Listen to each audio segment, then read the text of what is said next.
வெற்றியைப் போலவே ஒரு தோல்வியும் நல்லதடி.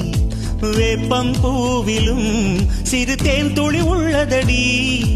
குற்றம் சொல்லாமல் ஒரு சுற்றம் இல்லையடி. இளையும் புன்னகையால் நீ இருட்டுக்கு வெள்ளையடி. தவறுகள் பண்ணி பண்ணி திருந்திய பிறகுதான் நாகரிகம் பிறந்ததடி. தவறுகள் குற்றமல்ல, சரிவுகள் வீழ்ச்சியல்ல, பாடம்படி பவள கொடி. உள்ளம் என்பது கவலைகள் நிரப்பும் குப்பை தொட்டி இல்லை. உள்ளம் என்பது பூந்தொட்டியானால் நாளை துன்பமில்லை.